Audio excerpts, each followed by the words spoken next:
ನಾಳೆ ಬೆಳಗ್ಗೆ ನಿತಿನ್ ಗಡ್ಕರಿ ಅವರ ಕಾರ್ಯಕ್ರಮ ಬೆಳಗ್ಗೆ 10:30 ಶುರು ಮಾಡ್ತೀವಿ. 11:00 ಅವ್ರು ಬರ್ತಾರೆ. ಎಲ್ಲ ಗ್ರೇಡ್ ಸಪ್ರೇಟರ್ಗಳು, ಎಕ್ಸ್ಪಾನ್ಷನ್ನು, 4 ಲೈನಿಂಗು ಇದರದೆಲ್ಲ ಭೂಮಿ ಪೂಜೆ ಇದೆ. ಮೈಸೂರು ಬೆಂಗಳೂರು ಹೈವೇದ ವಿಚಾರ ಇದೆ. ಹಾಗೆ ಔಟರ್ ಪೆರಿಫೆರಲ್ ರಿಂಗ್ ರೋಡನ್ನು ಕೂಡ ಸ್ಯಾಂಕ್ಷನಿಂಗ್ ತೊಗೋಬೇಕು.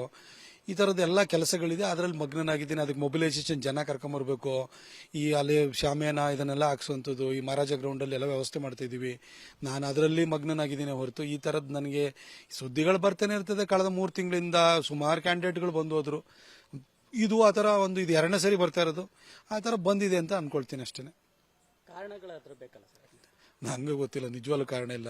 ಯಾಕೆಂತಂದರೆ ಒಬ್ಬರನ್ನ ಯಾರನ್ನಾದ್ರೂ ಸಂಸದರನ್ನ ಬದಲಾಯಿಸಬೇಕು ಅಂತಂದರೆ ಅವ್ರಿಗೆ ಜನ ಅವ್ರ ವಿರುದ್ಧ ಇರಬೇಕು, ಜನಾಕ್ರೋಶ ಇರಬೇಕಾಗುತ್ತೆ. ಒಬ್ಬರಿಗೆ ಟಿಕೆಟ್ ಕೊಡಬೇಕಾದ್ರೂ ಕೂಡ ಮಾನದಂಡ ಏನು? ಅವ್ನು MP ಸರಿಯಾಗಿ ಕೆಲಸ ಮಾಡಿದ್ದಾನೆ ಇಲ್ವಾ? MP ಬಗ್ಗೆ ಜನರಿಗೆ ಏನೋ ಅಭಿಪ್ರಾಯ ಇದೆ. ಅವ್ನು ಟಿಕೆಟ್ ಕೊಟ್ಟರೆ ಗೆಲ್ತಾನೆ ಇಲ್ವಾ? ಮೈಸೂರು ಕೊಡಗಿನ ಜನ ಕೇಳಿ.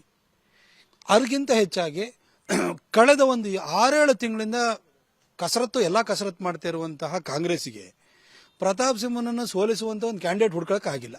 ಹಾಗಾದ್ಮೇಲೆ ಜನಾಭಿಪ್ರಾಯ ಯಾರ ಪರ ಇದೆ ಅನ್ನೋದು ನಿಮ್ಗೆ ಗೊತ್ತಾಗುತ್ತೆ. ಕೆಲಸ ಮಾಡಿದ್ದೀನಿ, ಹಿಂದುತ್ವದ ಪರ ನಿಂತಿದ್ದೀನಿ. ಈ ಭಾಗದಲ್ಲೂ ಕೂಡ ಸಿದ್ದರಾಮಯ್ಯನವರು ಅವರ ಹೇಳಿಕೆಗಳಿಗೆ ಏನು ಬರೋದು ಪ್ರತ್ಯುತ್ತರ ಕೊಡೋ ಕೆಲಸನೂ ಮಾಡಿದ್ದೀನಿ. ಕ್ರಿಮಿನಲ್ ಕೇಸ್ಗಳು ಹಾಕ್ಸ್ಕೊಂಡಿದ್ದೀನಿ ಹಿಂದುತ್ವಕ್ಕೋಸ್ಕರ. ಎಲ್ಲ ಕೆಲಸನೂ ಮಾಡಿದ್ದೀನಿ. ಅಭಿವೃದ್ಧಿನೂ ಕೂಡ ಶ್ರೀರಕ್ಷೆಯಾಗಿದೆ. ಇದ್ರ ಹೊರತಾಗಿ ಒಬ್ಬ ಸಂಸದನಾಗಿ ಇನ್ನೇನು ಮಾಡಬೇಕಿತ್ತು? ಏನಾದ್ರು ಬೇರೆ ಇನ್ನೇನಾದ್ರು ಮಾಡಬೇಕಿತ್ತು ಅಂತಂದರೆ ಇಂಥ ಕೆಲಸ ನೀವು ಮಾಡಿಲ್ಲ ಅಂತೇಳಿ. ಫ್ಯೂಚರಲ್ಲಿನೂ ಕೂಡ ಮೆಟ್ರೋ ತರ್ತೀನಿ ಅಂತ ಹೇಳಿದ್ದೀನಿ, ಔಟರ್ ಪೆರಿಫೆರಲ್ ರಿಂಗ್ ರೋಡ್ ತರ್ತೀನಿ ಅಂತ ಹೇಳಿದ್ದೀನಿ, ಗ್ರೇಟರ್ ಮೈಸೂರು ಮಾಡ್ತೀನಿ ಅಂತ ಹೇಳಿದ್ದೀನಿ, ಇಂಟರ್ನ್ಯಾಷನಲ್ ಕ್ರಿಕೆಟ್ ಸ್ಟೇಡಿಯಂ ಮಾಡ್ತೀನಿ ಅಂತ ಹೇಳಿದ್ದೀನಿ. ಬರೀ ಇವೆಲ್ಲ ಘೋಷಣೆ ಅಲ್ಲ, DPR ಮಾಡಿಸ್ತಾ ಇದ್ದೀನಿ. ಕ್ರಿಕೆಟ್ ಸ್ಟೇಡಿಯಂ ಮಾಡಲಿಕ್ಕೆ 26 ಎಕರೆ ಜಾಗನ ಹುಡುಕಿದ್ದೀನಿ. ಗ್ರೇಟರ್ ಮೈಸೂರು ಮಾಡಲಿಕ್ಕೋಸ್ಕರವಾಗಿ ಆಲ್ರೆಡಿ ನಮ್ಮ ಪ್ಲಾನಿಂಗು ಎಲ್ಲ ವ್ಯವಸ್ಥೆಗಳು ನಡೆದು ಕಾರ್ಪೊರೇಷನಲ್ಲಿ ಅದರದ್ದು ಒಂದು ವಿಧೇಯಕನೇ ತೊಗೊಂಡು ಮಂಡ್ಸಕ್ಕೆ ಅಂತ ಬಂದ್ಬಿಟ್ಟು ಕಾಂಗ್ರೆಸ್ನವ್ರು ಕೈ ಕೊಟ್ಟಿದ್ರಿಂದ ಅದು ಹಾಗೆ ಪೆಂಡಿಂಗಲ್ಲಿದೆ. ಎಲ್ಲ ಕೆಲಸ ಮಾಡಿದ್ದೀನಿ. ಮೆಟ್ರೋನು ತಂದೆ ತರ್ತೀನಿ. ಮೈಸೂರು ಬೆಂಗಳೂರು ನಡುವೆ ಡಬ್ಲಿಂಗ್ ಆಗಿದೆ, ಇವಾಗ ಅದನ್ನು 4 ಲೈನಿಂಗ್ ಮಾಡಿಸ್ತಾ ಇದ್ದೀನಿ. ಇವೆಲ್ಲ ಯೋಜನೆಗಳು ಮಾಡಿದ್ದೀನಿ. ಇದಕ್ಕಿಂತ ಇನ್ನೇನು ಮಾಡಬೇಕು? ಅಥವಾ ನನಗಿಂತ ಯಾರು ಜಾಸ್ತಿ ಸಾಧನೆ ಮಾಡಿರೋಂಥ ಸಂಸದರು ಯಾರು ಇತ್ತು ಅಂದರೆ ನೀನು ಅವನಷ್ಟು ಮಾಡ್ಬೋದಿತ್ತು ಅಂತ ಹೇಳಿ ನಾನು ಒಪ್ಕೋತೀನಿ. ಅಶೋಕ್ ಅವರು, ವಿಜಯೇಂದ್ರ ಅವರು, ಅವ್ರ ಸ್ಟೇಟ್ಮೆಂಟ್ಗಳನ್ನು ತಾವು ಗಮನಿಸಿದ್ರೆ ಹೇಗೆ? ನನಗೆ ಗೊತ್ತಿಲ್ಲಪ್ಪ.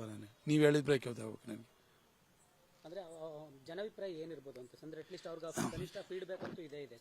ಇವತ್ತು ಪಾರ್ಟಿ ಆಫೀಸಲ್ಲಿ ಒಪಿನಿಯನ್ ಸಂಗ್ರಹ ಮಾಡಿದ್ರು, ರಾಜ್ಯಾಧ್ಯಕ್ಷರಿಗೆ ಈಗ ನಾನು ಒಂದು ಹೇಳ್ತೀನಿ ಎಲ್ಲ ಕಡೆ ಹೋಗಿ ಅಭಿಪ್ರಾಯ ಸಂಗ್ರಹಣೆ ಅಂದರೆ ವ್ಯಕ್ತಿಗತವಾಗಿ ಯಾರು ಪಾಸಿಬಲ್ ಸಂಭಾವ್ಯ ಅಭ್ಯರ್ಥಿಗಳು ಯಾರು 1, 2, 3, 4 ಯಾರ್ಯಾರು ಪದಾಧಿಕಾರಿಗಳಿದ್ದಾರೆ ಅವ್ರದ್ದೊಂದು ಪಟ್ಟಿ ಮಾಡಿದ್ರು. 130ಕ್ಕಿಂತ ಹೆಚ್ಚು ಜನ ಪಟ್ಟಿ ಮಾಡಿದ್ರು. 130 ಜನ ಹೋಗಿ ಹೆಸರು ಪ್ರತಾಪ್ ಸಿಂಹ ಬೇಕಾ, ಇನ್ಯಾರೋ ಬೇಕಾ, ಮತ್ತೊಬ್ಬರು ಬೇಕಾ, ಹೆಸರು ಹೇಳ್ಬೇಕಷ್ಟೇ. ಈ ಥರ ಅಭಿಪ್ರಾಯ ಸಂಗ್ರಹಣೆ ಮಾಡಿದ್ರಲ್ಲ. ಅಭಿಪ್ರಾಯ ಸಂಗ್ರಹಣೆಯಲ್ಲಿ ಯಾರ ಪರ ಬಂದಿದೆ ಪ್ರತಿಯೊಂದು ಡಾಕ್ಯುಮೆಂಟ್ ಇದೆ. ಅದು ಸೈನ್ ಮಾಡ್ಕೊಂಡಿರೋದು ಅದರಲ್ಲಿ ನೋಡಿ. ನಾನು 90% ಕಾರ್ಯಕರ್ತರು ನನ್ನ ಪರವಾಗಿ ನನಗೆ ಪದಾಧಿಕಾರಿಗಳು ಓಟ್ ಹಾಕಿಲ್ಲ ಅಂದರೆ ಕೇಳಿ. ಅವರು ನನ್ನ ಜೊತೆನೇ ನಿಂತಿದ್ದಾರೆ. ಓಟ್ ಹಾಕೋ ಜನ ರೆಡಿ ಆಗಿದ್ದಾರೆ. ಇನ್ನೇನು ಬೇಕು ನನಗಂತೂ ಅರ್ಥ ಆಗ್ತಿಲ್ಲ. ನನಗೆ ಗೊತ್ತಿಲ್ಲ. ಇವಾಗ ನೋಡಿ, ಸಿದ್ದರಾಮಯ್ಯನವರಿಗೆ ಪ್ರತಾಪ್ ಸಿಂಹನ್ ಸೋಲಿಸುವಂಥ ಕ್ಯಾಂಡಿಡೇಟ್ ಸಿಗ್ತಿಲ್ಲ, ಒದ್ದಾಡ್ತಾ ಇದ್ದಾರೆ. ಸೋಲ್ಸೋಕ್ಕಾಗಲಿಲ್ಲ ಅಂತಂದರೆ ಅವ್ರ ಚೇರ್ ಅಲ್ಲಾಡುತ್ತೆ. ಅವ್ರ ಚೇರನ್ನ ಪ್ರೊಟೆಕ್ಟ್ ಮಾಡುವಂತಹ ಹಿತಾಸಕ್ತಿನೋ ಅಥವಾ ಆ ಥರದೊಂದು ಆಸಕ್ತಿ BJPನಲ್ಲಿ ಯಾಕೆ ಇರಬೇಕಾಗುತ್ತೆ? ಇರೋಕ್ಕೆ ಸಾಧ್ಯ ಇಲ್ಲ. ಎಲ್ಲರೂ ನನ್ನ ಜೊತೆನೇ ಇದ್ದಾರೆ. ನಮ್ಮ ಅಧ್ಯಕ್ಷರು ಕೂಡ ಒಬ್ಬ ಯಂಗ್ಸ್ಟರು, ಅವರು ನನ್ನ ಜೊತೆ ಇದ್ದಾರೆ ಅಂತ ನಂಗೆ ವಿಶ್ವಾಸ ಇದೆ. ಅನುಕ್ಷಣದ ಸುದ್ದಿಗಳಿಗಾಗಿ ವಿಸ್ತಾರ ನ್ಯೂಸ್ ಯೂಟ್ಯೂಬ್ ಚಾನೆಲ್ ಸಬ್ಸ್ಕ್ರೈಬ್ ಮಾಡಿ. ಹೊಸ ಸುದ್ದಿಗಳ ನೋಟಿಫಿಕೇಶನ್ಗಾಗಿ ಬೆಲ್ ಐಕಾನ್ ಕ್ಲಿಕ್ ಮಾಡಿ. ಲೇಟೆಸ್ಟ್ ಅಪ್ಡೇಟ್ಸ್ಗಾಗಿ www.vistaranews.com ವೆಬ್ಸೈಟ್ಗೆ ವಿಸಿಟ್ ಮಾಡಿ. ಅಂಗೈಯಲ್ಲೇ ಜಗತ್ತಿನ ಸುದ್ದಿ ತಿಳಿಯಲು ವಿಸ್ತಾರ ನ್ಯೂಸ್ ಕನ್ನಡ ಆಪ್ ಡೌನ್ಲೋಡ್ ಮಾಡಿ.